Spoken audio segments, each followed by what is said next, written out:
আসসালামু আলাইকুম, সবাই কেমন আছেন? আশা করি আলহামদুলিল্লাহ সবাই ভালো আছে। আজকে বিকেলে ঘুমের থেকে উঠে আজকে ওয়েদারটা অনেক সুন্দর, বৃষ্টি পড়তেছে। মনে করলাম চলেন গাংপাড়ে যাওয়া যাক। তো পদ্মার পাড় গাংপাক আমরা একই নামই বলি, পদ্মার পাড়ও বলে অনেকজন, অনেক গাংপাড়ও বলে। তো এখানে আমরা বাইক নিয়ে যাচ্ছি, রাস্তাগুলো অনেক সুন্দর, দুই পাশে ঘাস।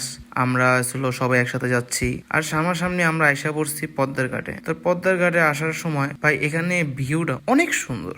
আমি এখানে আসলে আমার মুগ্ধ হয়ে যায়। এই ভিউ, এখানে চা আড্ডা দেওয়া। আমরা এখানে সব সময় বিকেল বেলা যখন ফ্রি হই, যখন বিকেল বেলা হয় আইসা পড়ি। আজকে বৃষ্টি বৃষ্টি একটু আছে, ওয়েদারটা অনেক সুন্দর, পানি দেখি অনেক বাড়ছে। এখানে একটা রেস্টুরেন্ট আছে, তো রেস্টুরেন্টের পাশে আমরা এখানে আড্ডা দিই। এখানের ভিউ অনেক সুন্দর, পানি উপরে উঠছে, বর্ষার সিজন।